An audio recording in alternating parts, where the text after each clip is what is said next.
How is it going? So, this episode is probably the most close to being a balanced representation of what this podcast is about.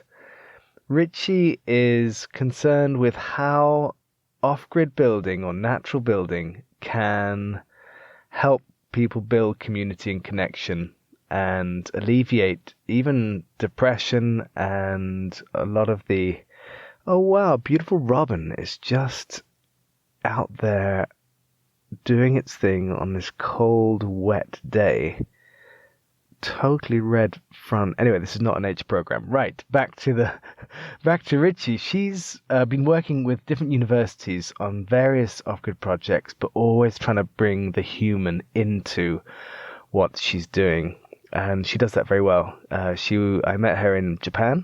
She was handing out a questionnaire, trying to gauge how people felt at the beginning of the project and how their emotions and sense of what was going on in their lives changed. And anyone who's been on a project a little bit like this will know that people create great friendships and connections, and that often changes the direction of their lives, which is fascinating. One thing she mentions is how people actually sometimes feel less satisfied with their lives afterwards because they realize what was wrong with it before. So that's something we go into. We go into her work in Brazil, her new project in Mongolia, where you'll see some links to the designs in the show notes. Phenomenal project, great place for thermal heat design given the cold temperatures they get to, and also water collection given the dryness of some areas. So looking forward to seeing how that progresses. I wish her all the best of luck. As always, before we move into the show, please do let people know about the course in South Africa. If you want any more information, just look at offgrid.vision. And as always, any donations to running costs are always welcome. I'm going to stop saying that after a while because I think most people know that. So dig inside your hearts and spare a coffee for hosting costs if ever you feel like it. Right, that's enough from me. I bring you Richi. So Richi, thanks for coming on and thanks for taking the time. Hello, it's good to speak to you again. It's been, a month or so?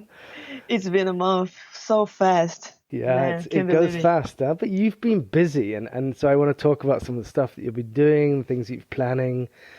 But I thought I'd begin by just asking you to describe a little bit about the project you were sort of working on in Japan, because we were there together, obviously. And you were doing some surveys about the effects on people's spirits and minds and hearts when they build off-grid. Yeah. How did that go? Did you find something out? Is there anything you can tell us, or is it all secret information for the moment? It's super secret, man. No, just kidding. So actually that survey that I did with you guys during the Earthship in Japan, November and December, it was a pre-study. So I was testing out some scales and how to measure some things that I was trying to figure out if I could even measure those things when it comes to relationship between people's well-being and architecture or building construction practices. So a little bit of background before that, because maybe if we jump right into that, it might be a little bit hard to understand. So yeah, because these were pre-studies because you do a lot of work with universities, don't you? So let's start from a little bit from my background. I graduated in the Federal University of Rio de Janeiro in Brazil, and my final graduation project was with a local community in Rio, where this community they lost their houses in a landslide. So it happens a lot in Rio during the rainy season, and they received this donation of piece of land they had for themselves as a collective, and they needed an architect to make a project for them, but they couldn't afford an architect, or construction workers. So they contact my university, and especially my advisor, Luciana, at that time, because she always worked with community building. And I fell in love with community building because it's not a top-down approach where the architect says, oh, we want this, we want that, and this is where your house is going to be, and this is where the street is going to be. It was the opposite. Like everything is talk with the community and hearing them like very closely and seeing what they really need and what not only about what they need to survive, the basic needs of them. Of course, this is important, but what's their dreams, what they want to achieve as a community. And how do you go about doing that? The first thing you do, you get a meeting with the community representatives, but also with the families if you want. And you get to know them. You need to make friends with them. You need to understand their lifestyle, their necessities, what they are going through. Not only what they need, but also what's the strength of that community. Every community has human capital that you can work with. So this is also comes from a permaculture background where the problem is the solution, and there is always something that you can work with within your local group. So you try to empower the people and empower the strengths that you already have inside your circle. So I started to work with them, and this project actually is now being built. We decided that because they cannot afford construction workers, working with the university is very good because we can, as at the same time we do research, we have funding for research. So our payment and everything is made by sponsors for our research. Making this type of research project, helps us to help people, architects, helping communities that can't afford architects and can't afford to pay for this highly skills assessment. So that's a way we found out to combine real action, in the real world with like poor communities and people that have these necessities with work and at the same time, being paid and being sustainable. So now the project, what's happening is that there will be a school. Actually, the first building we're going to do, it's going to be a school there. And this school is going to be a building school where the people from the community, they're going to learn how to be construction workers themselves and work with the materials and the type of design we were proposing so they can build their houses by themselves. So this is the main idea. And also by doing that, we're going to improve their skills and they're going to learn many things. And this will also help them to get better job and better opportunities for their futures. So it's not only about housing, it's about empowering a community. It's about transforming people's life in the sense that the architectural project can actually impact in your whole life, not only in your housing situation. So it started from there. And then since then, I was working with many projects, community building practices, permaculture building practice project that we did. We watched together the documentary of one of the projects that we did in Brazil. Yeah, this project was after my graduation project. So it was pretty much similar. There was this family. They didn't have any budget to build a house and they made this Facebook page and they were working with some architects and some people from permaculture and natural building practices. And I was one of them. So we went there, we teach people these practices. It's in a small like workshops and courses. People come and they help like funding the construction with the little money they contribute for the courses. And they also are working for constructing the house. So in the end, we had like more than 80 volunteers that came from all over Brazil. And, some people came for the course for 1 week, but they stayed for like 3 months because they just fell in love with the project, with the people, with the environment. So from that point, like with all those experiences, I was like, man, we are not building a house. The Michelle, the owner of the house, she says that in the documentary. We are not building a house. We are building dreams. We are building a community here. We are making relationships, The owners, they were thinking, we thought we were going to make a house, but it was way, way, way more than a house, So the whole process of building together, of, seeing something from the scratch, from the ground up to a complete house in the end, it's something that's really transformative in people's life. So since then, I was so interested in see how, this building practice, they really influence in our human behavior, which is more focusing in sustainable behavior. That's what I'm interested, but also the well-being. You saw in the documentary people, the way they changed, and the way in the end they were saying that, how happy they were. You can see their eyes are shining. And this happens, I bet, you've been to many earthship buildings, and I bet you saw the same thing happening, like over and over. Something really interesting happens. Yeah, exactly. Something really interesting happens within people's heart and mindset that makes them like different when after the process. So what is it? Where is this coming from? So that's what I'm trying to find out. That's one of the aspects of my research that I'm trying to find out. When I came to Japan, in my laboratory is the Environmental Architecture Laboratory in Kyoto University. And we do many of these projects. We build like bamboo greenhouses all over Japan. We're always building with natural materials, trying to revitalize rural areas. We have many projects. But people are always focusing on the building aspects or the physical results, of the thing. Or some people are looking more in the communities or impacts in the sustainable lifestyle or something like that. And that's very, very important. Don't get me wrong, but I was more interested in finding something more intrinsic, or something that it's not obvious, like it's kind of obvious that if you have an environmental course, people have more environmental awareness before or after the course, like, so, but what is not obvious? What's something that's changing there? And plus, like, I had a lot of experiences with my, friends, and also like in my life with myself, of people having a lot of anxiety. Our generation, more and more, we have problems with depression, with anxiety.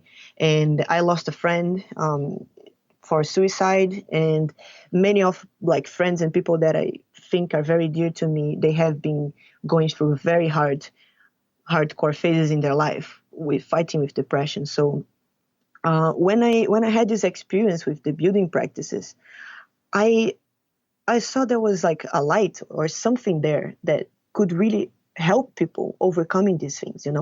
So it's so interesting because when I start to look at the research literature from the psychological point of view, in psychology, when you talk about depression, I mean, what's the symptoms of depression? You tell me, like, your friends or your experience that you have in your life. What can you tell me that you know of? I guess I've come to think of depression as a spectrum rather than a fixed on or off state, obviously. It definitely comes in degrees, but it's a lack of connection, it's not feeling part of the world around you, and much more. Yeah, it's lack of connection with people. And, usually people with depression, they have a hard time like leaving their houses. And not only the symptoms, but like things that help people actually recovering from depression is practicing exercises. There are a lot of research about that, or like just being under the sun, being outside in nature and making connections. And often people that have depression, they have a very low sense of achievement. They feel that they can't do anything, that they don't have any power over anything. They don't have abilities. They're not developing anything that they feel proud of. So when people build a house in 1 month, even if it takes 3 months, but with these building constructions, even if it's a small thing, like in my lab, we do sometimes very small greenhouses with bamboo, but even still after these small projects, interventions, people, they feel empowered. They feel like, wow, did I do that? They couldn't even imagine, like I can even, as an architect, like I looked and there's nothing there. And I looked after 1 month, there's like this entire house working. And I was like, that's crazy, like how did we do this? So yeah, that's what I thought. It was very interesting because when I was at some point I was researching very deeply about depression, the symptoms, and possible cures. The truth is that no one knows. There's so many factors. But then when I looked at the factors that happens and the things that we do when we are doing building practices, I thought, wow, like actually they match. Like actually you can address many of the symptoms of depression and anxiety with sustainable building practices. So I was like, okay, so why are we not looking at this? Why are we not looking at how actually building in a sustainable way with people, not, by yourself, not the architect telling, oh, the team, you need to do this, you need to do that. Like everyone together, building something together, like putting your hands there and actually doing something. How this can really improve people's well-being. This was amazing. Like, I don't know, like I'm still researching this, but this idea that this is like really, really possible and that we should actually spread this as like, man, building practices should be therapy, for everyone, because it's like, it's good. It makes people like so happy in my experience. And I think in your experience too. So I don't know. I think if, research, the academic world is so far from reality. Like we are always locked inside our labs and like doing things in our own computers. And, we are so disconnected from the real world and the real impact in people's lives. So this is what I'm trying to do. I'm trying to bring the real world and academic study like closer and trying to fill up this gap because, for me, it was like, I was also very depressed, like just being inside my laboratory, like writing articles, reading articles, like, man, no, like we need to stop this. We need to find a way to connect what we are studying and learning with the real world and making a real impact. Because if not, what's the point, That's why it's important that you're building with like recycled materials and natural materials. Because if you are, the normal architecture that we see, the normal construction materials, they are completely disconnected too, It's the very, very long chain of production and you don't know where it came from and you don't know where it's going, So this is also very disconnected. So that's why it's important to freeze here that this real impact we see when it's a sustainable building project, when it's a locally based, we work with local communities with local material. So what areas were you looking at in your survey and what did you find? There were two main things. The people general well-being, in the sense that if they feel that they are happy with their life, or if they feel that they consider themselves like a happy person or a person like with energy to do things and etc. This was one main topic. And the other topic that was very evident was perspectives for the future. Their perspectives for, if they believe that the future holds something nice and that they believe in society and something like that. So very, not surprisingly for me, but maybe for people, actually the results were very good. People improved a lot their well-being and how they view themselves and how they view society. But one thing that was interesting, the first questions were more about satisfaction, if they were satisfied with their life, or, oh, my life is in a very good place, or the things that I do, or I'm satisfied with the general life, conditions or directions of my life. And then this was tricky because you expected, oh, if people are happier, they will be more satisfied with their life. But actually, in these questions, after the course, so the measurement was made before the course and after the course, right, for comparison. And then after the course, these questions, actually people were more dissatisfied with their life. But the well-being questions, they were higher. People had better well-being and they were happier, but they were more dissatisfied with their life. So what does that mean? We were like looking at the results and we were like, man, what does that mean? But it turns out that, when you read some of the comments, and of course, not only the survey, but I was living with people, talking with people and getting to know people to understand what was going on. So what happens is that many people, they come to courses like Earthship or these sustainable building practices for the first time, and they have no idea of their life choices impact in the environment or in people's life or whatever. So what happens, they found out like that there is many other ways to live a life, not the way they have been living until now. And then they figure out that this is not good. It's not sustainable. Like the way I'm living my life, the way I'm consuming my life, the way my house is built, everything, I'm not satisfied with it because this is not good, And then they become really dissatisfied. So they need to do something, but they have hope, It's not like, when we watch videos in YouTube about, man, the collapse of the environment and, the sea level raising and everything, we get so down and like discouraged and we got, man, the world is going to end. There's nothing we can do. But in sustainable building practice, you you become empowered. You learn many things, and you feel empowered to actually change something. You are a stakeholder of your future now, you know. So at the same time that, yeah, you are dissatisfied because now you know all these things and how you can do it differently. You are, you know, looking at a bright future that you can actually change the status quo. So this is the something that like interesting, that it was like kind of tricky in and kind of controversial in the questionnaire. So analyzing it and knowing like what exactly you want to find out, it's very important. So that's what's going to take us some time now to improve those questions.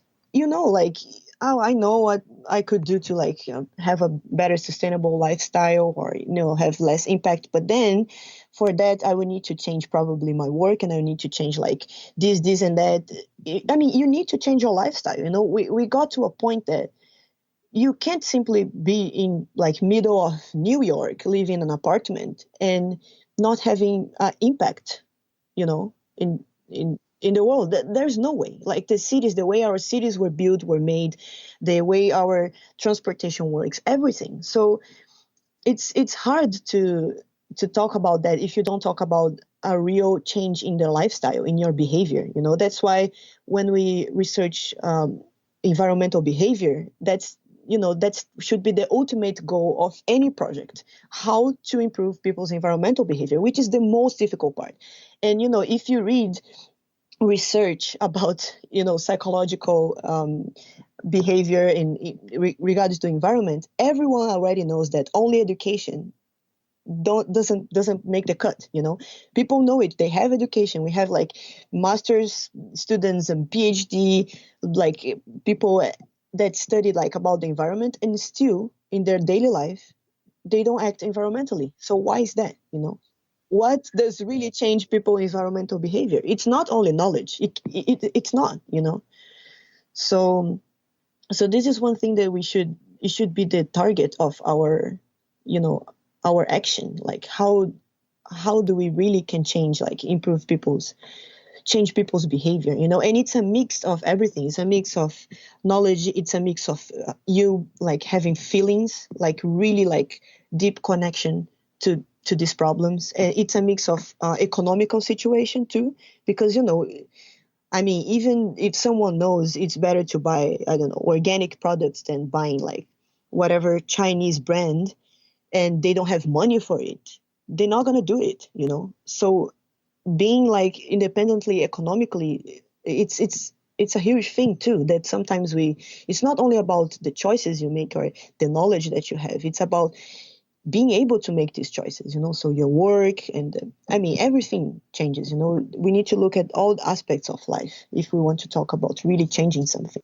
Sometimes we think value and money are the same thing, you know, but actually they're not. There are many people, many professions that they make a lot of value and they don't make much money, and there are many professions and people that make a lot of money but they don't make much value, you know. So something very weird happened in our economic system, that we value way more the money than the value. You know what I mean? So engineers, they are always trying to be optimal. Yeah, optimizing things is their work, right? So I grew up in a society, and my education was also during the university, that we should optimize everything, you know. But this optimization problem, it comes. What's the real root of this optimization? Why do we really want to optimize? You know, so a little background here. But when I was working I was working in an architectural office in Rio de Janeiro, and we were doing a project that this construction company asked many offices to. They gave us this plan, this plot land, and they asked us to make a study for it. And they asked us like, how many apartments can you fit there? You know. So basically, yeah, it is like this. If you have an like friend architect that works in an office, ask them. It's like that, and they just basically ask you, okay, how many apartments can you fit here? And then the office that can fit more apartment will probably make the deal with them, you know. So I saw myself sitting there with this piece of like drawing of this piece of land in front of me, like checking the minimal area of apartments for people to be able to live in according to the law. There's like minimal of the minimal, these minimal windows, this minimal sunlight, all these air conditioning that we need to put to be able to breathe inside these apartments, these bathrooms that don't have like a window on it on anything. And I was like, what the fuck am I doing? This is the optimization. This is what people want in our society, in our like um, economy nowadays. This is optimization. The more you can do to sell more. So this, for me, this like it was a great like shift. That's when I saw, okay, if this is architecture, I don't want to be an architect. No, thank you.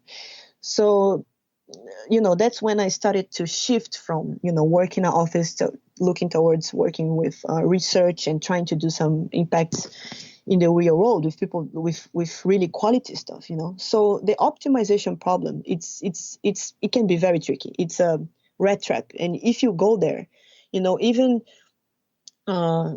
with earthships or any other sustainable building project, you always need to make choices. You have budget, you have certain people that can work for you, you have a schedule, but what are you going to optimize? It's something that, depending on what you choose, you are making an ethical decision here. It's like a political decision. Architects, we are making ethical and political decisions like all the time with our design.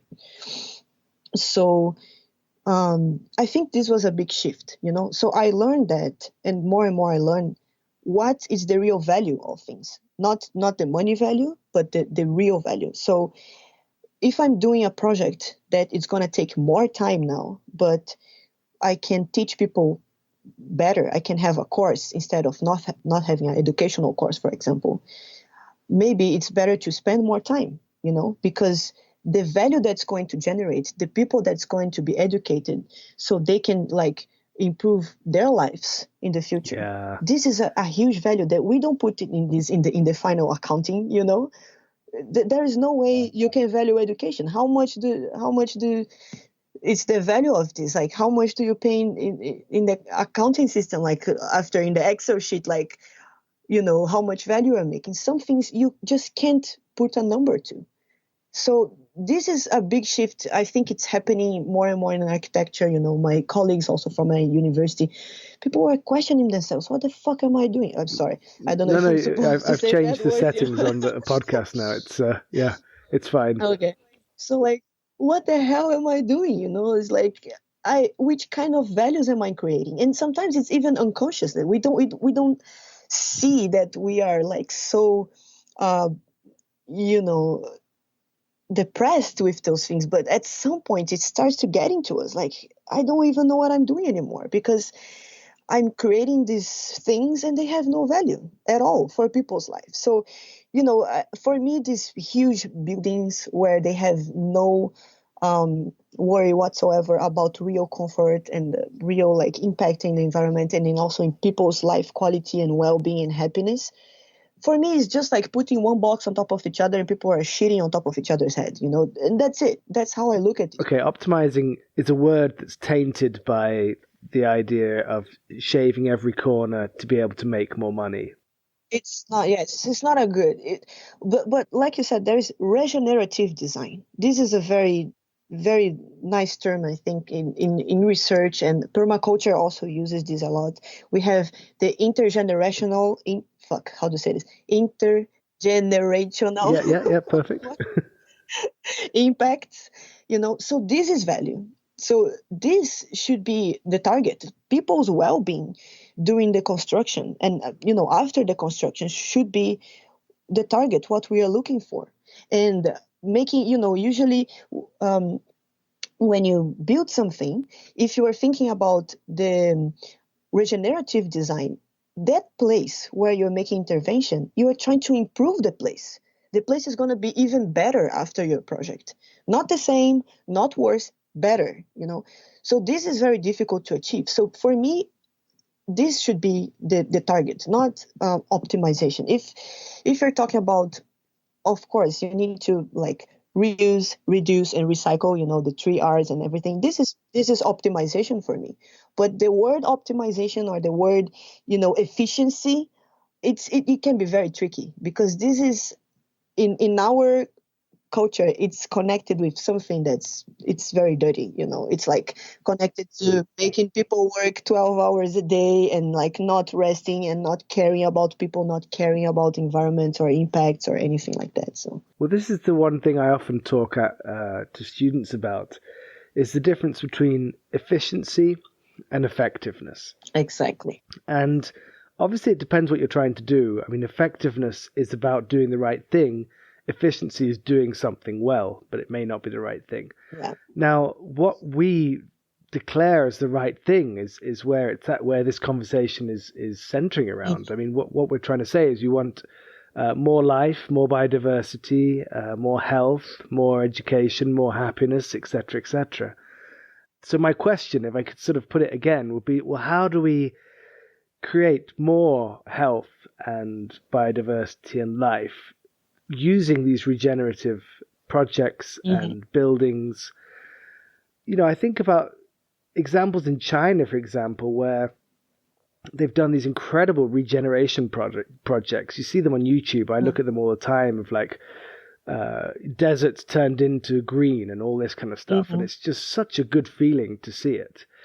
Why don't other people then go and see that and say, oh, well, let's do the same thing? I mean, that's the big question. It's like, what does it take for someone to be shown an example, to be, just like Earthships, it is possible. So why is it not moving forward? So that's probably a political thing. It's probably an interest thing, etc., etc. But that's the direction this has to go in ultimately. But Patrick, that's exactly what we were talking about a while ago about the environmental behavior.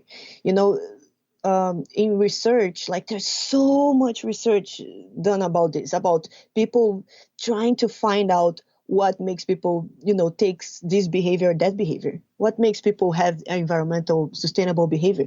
And the answer is, we don't know, because there's so many factors. Like I said, there is the factor of education, there's the fact of feeling connected with nature. If you grew up in an environment that were close to nature or far to nature, there's the fact of economical reasons, there's the fact of feeling that this is one of very important factors that really contribute to people's behavior, is feeling that you actually can do something.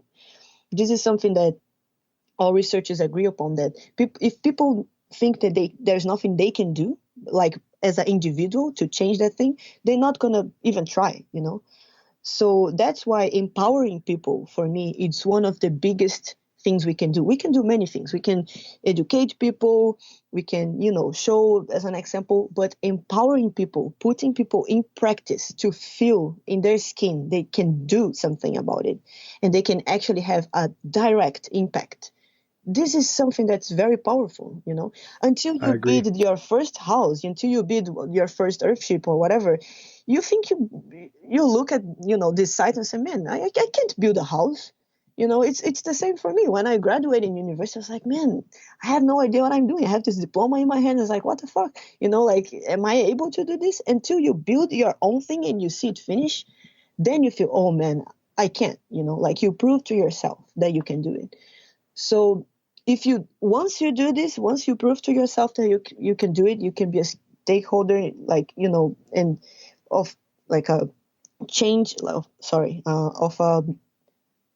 what is it? You have a powerful change in your future, then you can do something, So that's why not only education, like in the classroom, in my university, that's a problem. We have this entire course about global environmental education, and all the course is inside the classroom looking at slides. And I asked my professor, well, what the hell are we doing here? We are having like forestry classes, about regenerative forestry inside the classroom.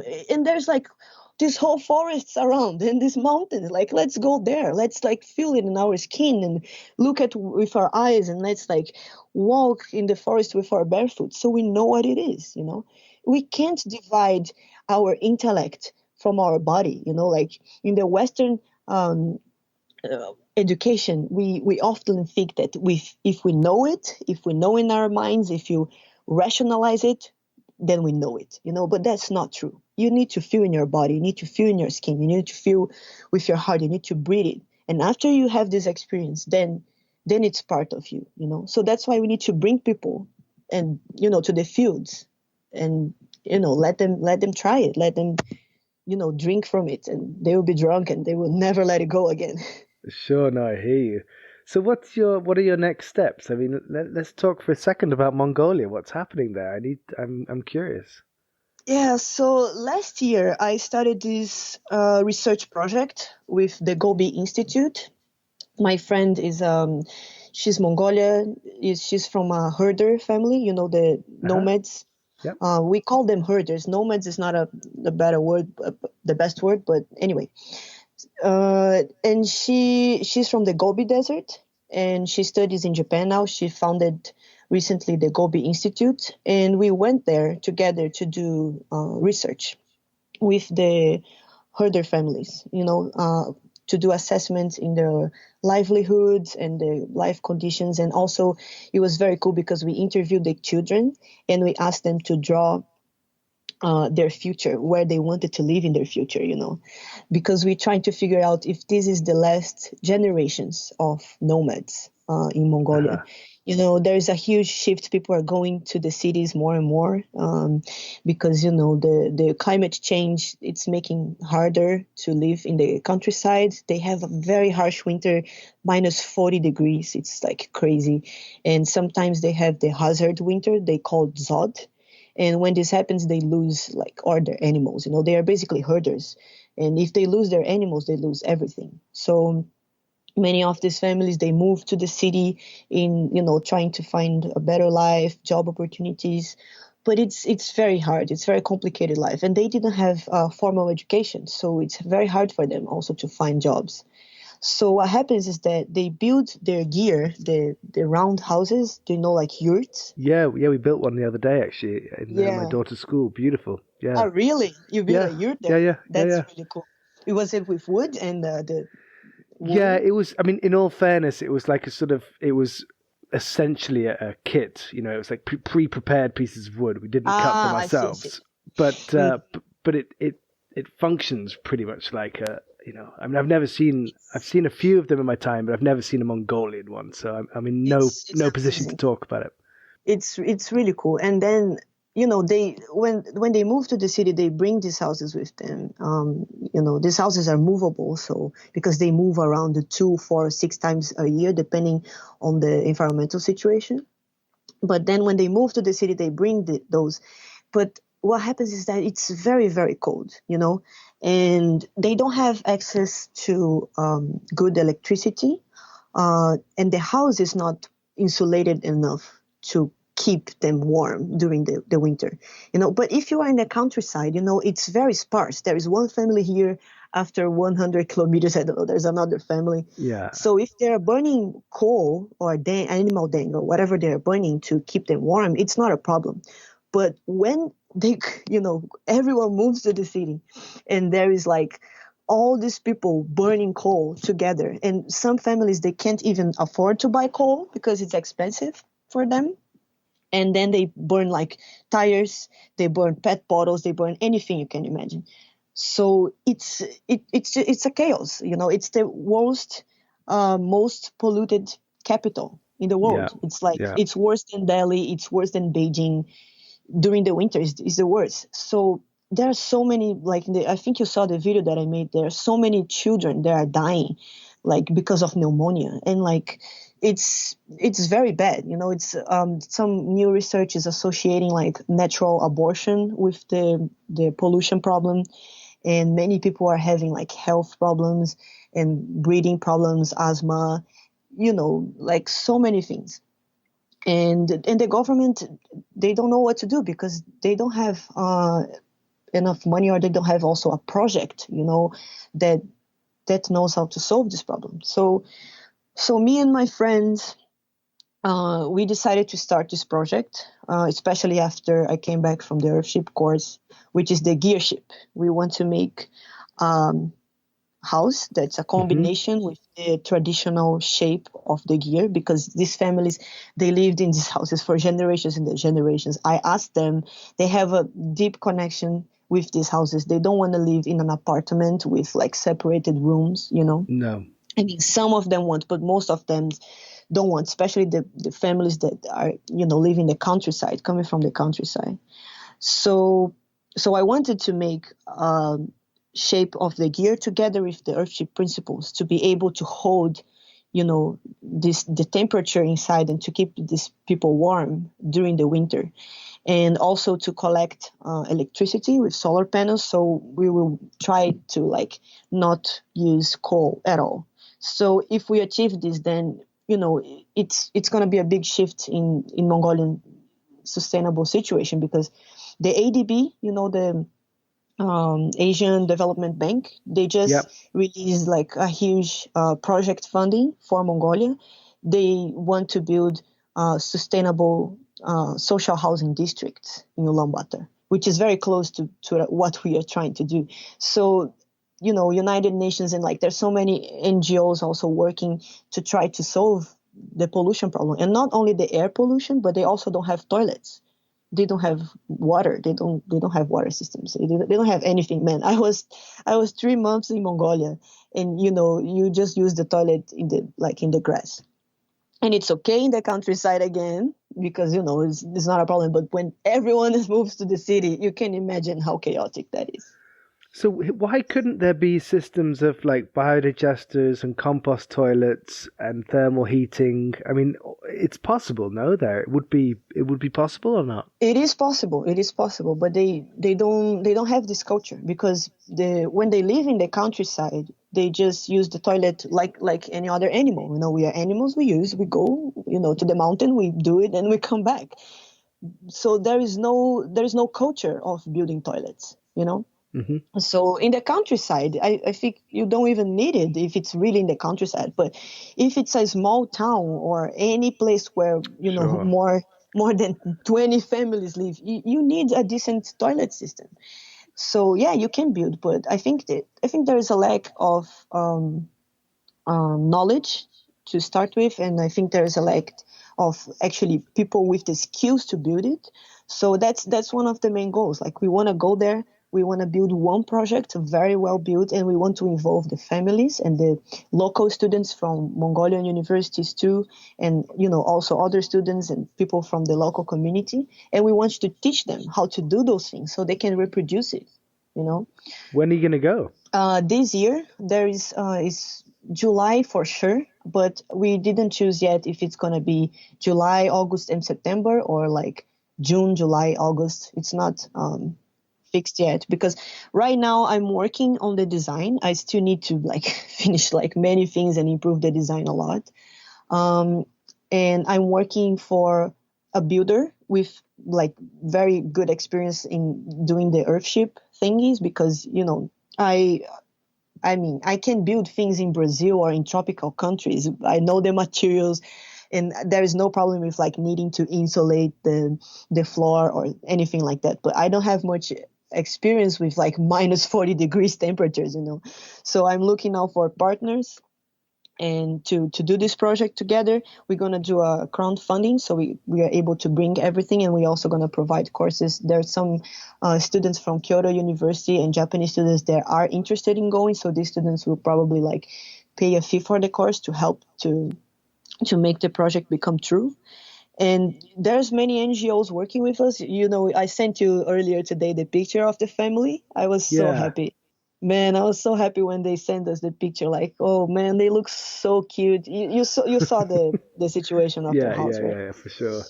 And I'm like, man, if we can build only, even if this project, like in the future, you know, is not reproducing whatever, if we can build only one house, one tiny house of 6 like diameters for this family, you know, to improve their situation, then this is gonna like, it was worth it. You know, my whole university time, everything was worth it.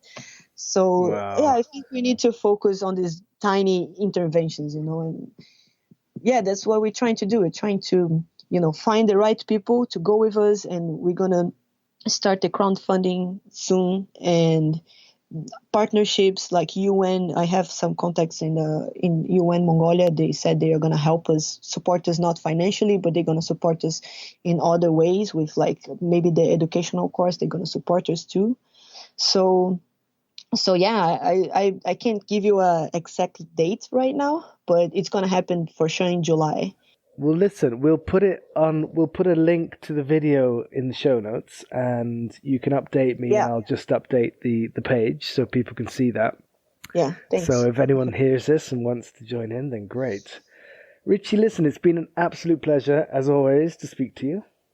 Yeah, it was good. Yeah, I don't even know how long are we talking for? I think probably over an hour. I think it's Really? normally the way. Yeah.